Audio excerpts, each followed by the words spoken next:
when Martin first mentioned the possibility of this conference and of the subject, the phrase that instinctively came to my mind was that of debatable land.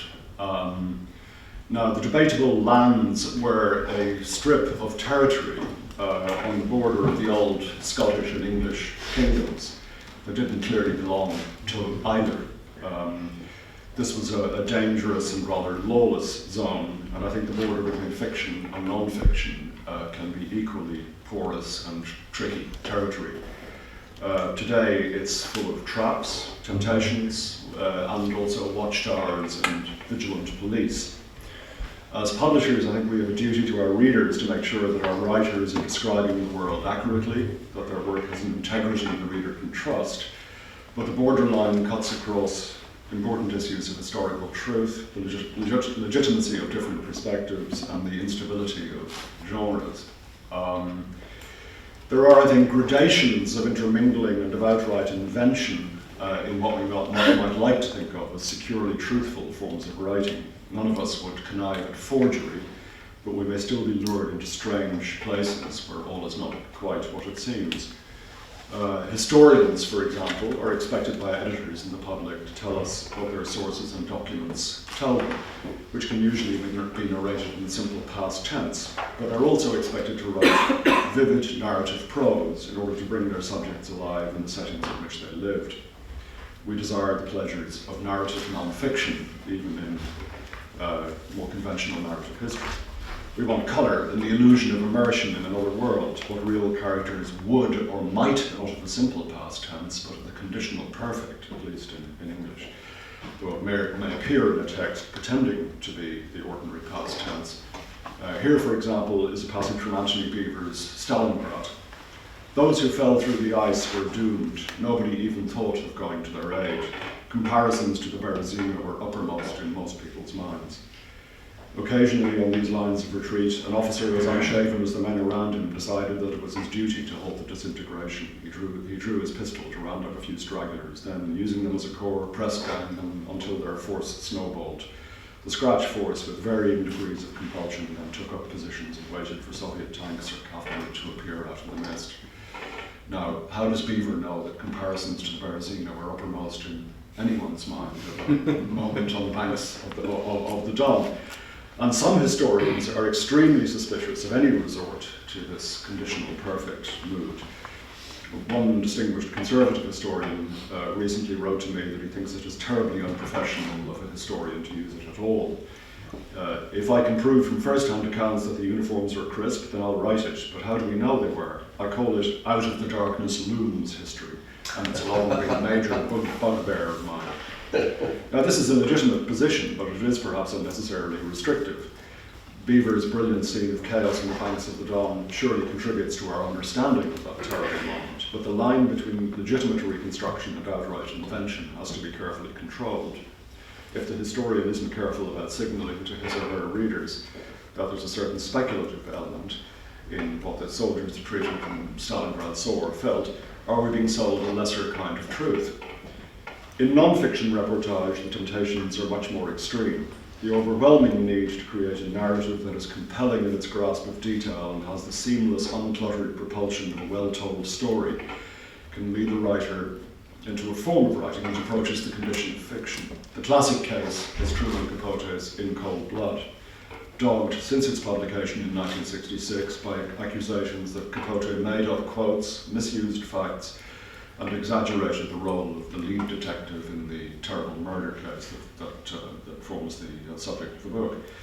It remains a great work of art, and nothing in it departs from essential truth, but would he get away with it now? Almost certainly not.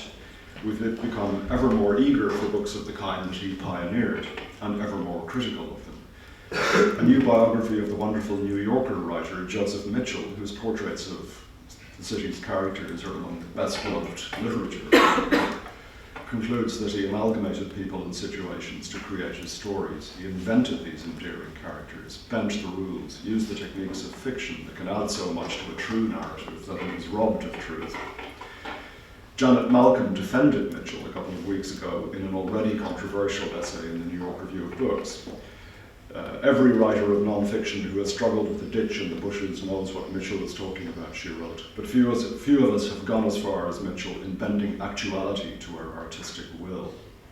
This is not because we're more virtuous than Mitchell, it is because we are less gifted than Mitchell. The idea that reporters are constantly resisting the temptation to invent is a laughable one. Reporters don't invent because they don't know how to. That is why they are journalists rather than novelists or short story writers.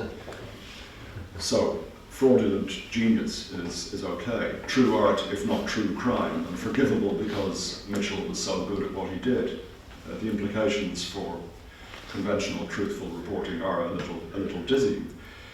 But these are relatively benign examples. In other situations, the stakes are so much higher. Ryszard Kapuscinski, for example, is one of the greatest non-fiction writers that I've ever read, and he helped form an image of Africa for an entire generation of intellectuals and more general readers. I still think The Emperor is a magnificent book, a fable of tyranny and the withering effects of power and those who practice it.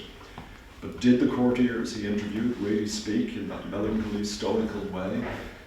Did he speak to all of them at all? As Neil Asherson wrote in a review of the great Polish reporter's recent biography, his was a style of literary reportage in which embroidery and even manipulation of the facts were skillfully used to create a reality truer than the truth. And books, of course, can have important political effects. When fiction intrudes, the result can complicate the search for historical truth, and here the rubber really hits the road, as they say in America. I'm thinking, for example, of the autobiographical writings of Gerry Adams, leader of Sinn Féin, the party which jointly governs Northern Ireland and may soon hold lots of power north and south of the border. His books are a tissue of partisan narrative, pious sentimentality, outright denial of the truth. Adams, who was a former chief of staff of the IRA, insists that he was never even a member of the organisation. He never ordered the death of a single person, never authorised the placing of a single bomb. This political leader is fabulist, a kind of riddled amnesia, the corrosive power of the lie, and his books support the lie and make any coming to terms with the recent past in Ireland extremely difficult. In the late 1950s, one of the most famous men in America was Tom Dooley, the jungle doctor of Vietnam. He was on the cover of Time. When he died in 1961, he was ranked third behind Eisenhower and Pope in an American poll of the world's most esteemed men. His books, especially his first, Deliver Us from Evil, sold millions of copies. He was hugely admired by the Kennedys, and if there was a single book that helped to ease the US into Vietnam, to imagine the country as a hapless victim of communist aggression and to make the case for intervention, it was Dooley's bestseller. He wrote it with the considerable assistance of his editor Robert Giroux, of what became Forrest Strauss Giroux, and the editors of Reader's Digest, then the most popular magazine in the world, which serialized it and gave the book its distinctive slick ad-man's gloss, its Rorschach's false modesty and its incredible sentimentality. And though it wasn't wholly fictional, everything important in it was made up. His heroic central role in saving refugees from North Vietnam who had fled to the south, his witnessing of communist atrocities, his conversations with Vietnamese and American civilians and officers. We can tell ourselves he wouldn't get away with it now, but I'm not so sure. We should also remember the egregious inventions of Benjamin Wilkomirski, who claimed to have survived Auschwitz as a small child and wrote a book that was translated by Carol Janeway and published by Knopf and Picador and praised around the world until he was exposed as a non-Jewish Swiss man who'd never been near a Nazi camp in his life. Fables like these are grist to the mills of Holocaust deniers. And in the case of Holocaust memoirs above all, the real victims deserve to be protected from the fantasists by a certain rigorous skepticism. Yet the questioning of evidence can seem almost obscene, particularly to experienced editors and translators and publishers, who perhaps should have been troubled by a man's claim that he could survive as an infant in a camp where no one was allowed to survive unless they could work and be worked to death. Yet in many less historically important cases, we, gullible publishers, editors, journalists, are not rigorous at all. Every year now brings its crop of scandals, of soon-to-be-forgotten names like Belle Gibson, Norma Curry, James Frey, Louis Larocque, J.T. Leroy, Clifford Irving, an author who back in the 70s wrote the fantastical Memoirs of Howard Hughes, which has recently been republished as a novel. In our voracious, intrusive, confessional culture, we don't want to admit that there are any areas of experience that are off limits. Memoirs of degradation and redemption are devoured. Celebrity isn't complete without its demons, which can be exorcised with the help of ghostwriters and editors. We want to believe that we can share vicariously in almost any experience, immerse ourselves in any hell that we can never dare visit ourselves. Afghanistan, Somalia, North Korea, the backstreets of Mumbai, Belfast. And sometimes the incredible bulletins come from no-go zones of our own cities. Thus, Margaret B. Jones, the author of a sensational autobiography of life in foster care and a ghetto gang, rather boringly turned out to be one Margaret Seltzer, who grew up in a rich suburb of Los Angeles and went to a private school. When the Washington Post was famously conned by a writer called Janet Cook, with a moving article about a child heroin addict in the city's projects, after the whole thing was exposed and she had to give back her Pulitzer Prize, Ben Bradley, the editor of the Washington Post, admitted that he and almost all his senior executives and other reporters were so hopelessly ignorant of the city's large African-American population that they just simply couldn't judge the truth of Janet Cook's article. There are other difficulties. When authorship is diluted by researchers, co-writers, and assistants, what is the status of the book we're being asked to believe in, and what is the ontological status of the author? Sheryl Sandberg, for example, is a kind of collective. She has a writing partner, she has a lead researcher, she has legions of editorial assistants. There are 8 pages of acknowledgements in her book. I'm sure she was the executive chef, as it were, of the book. But going further back, John F. Kennedy won the Pulitzer Prize in 1957 for Profiles in Courage, a linked series of essays on courageous politicians. But his speechwriter, Ted Sorensen, actually wrote the book. Many years later, he admitted to writing a first draft of most of the chapters and that he helped choose the words of many of its sentences. Very delicately put. So if we could penetrate the fog of non-disclosure agreements, I wonder whose hand we'd see crafting sentences for Tony Blair and George Bush and people like that. Anyway. It's not always the author, of course, the ostensible author and his or her team who are pulling the wool over the eyes of innocent editors. The editor's own role can be very seductive, tempting him or her into improving a text at the expense of what might be called stylistic truth. Take the case of The Railwaymen, a celebrated bestseller in Britain in 1995 and in print ever since, also translated into Netherlands. I set out to edit what was then an unpublishable manuscript, became obsessed with Eric Lomax's story, and became his ghostwriter. Whatever literary qualities the book has, for better or worse, are mine, and not those of the man whose name's on the cover of the book. I invented nothing as far as I know, and the book is an accurate rendering of an austere 1930s childhood and of cruelty and war. Lomax was tortured by the Japanese while working on the notorious Burma Railway.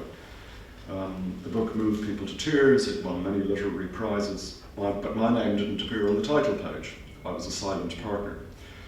I think I did a good job, but had I also conned the public into believing that there was an organic connection between the subject of the story and the style of his book?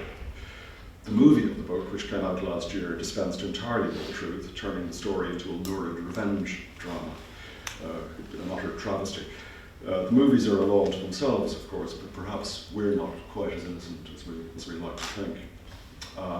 Yet we can revel in the ambiguities, and despite the dangers, this ambiguous zone remains a rich field for creative work. There are books that occupy an interesting grey zone, which I'm sure others will be talking this morning, impure texts that are not easy to categorize as either fiction or non-fiction. In Cold Blood is one of them, of course. The Dark Room at Longwood by Jean-Pierre Kaufmann reimagines Napoleon's life from St. Helena. It was the product of the author's fascination with solitude and hopelessness as a result of his experiences as a hostage in Beirut. And there are many other examples. I've always been fascinated by Penelope Fitzgerald's novel Blue Flower, which she always described as a novel of sorts. Alan Hollinghurst wrote recently, it is indeed a new kind of book, a fusion of novel, history and biography that has something of the overall effect of a poem, a constellation of images and ideas.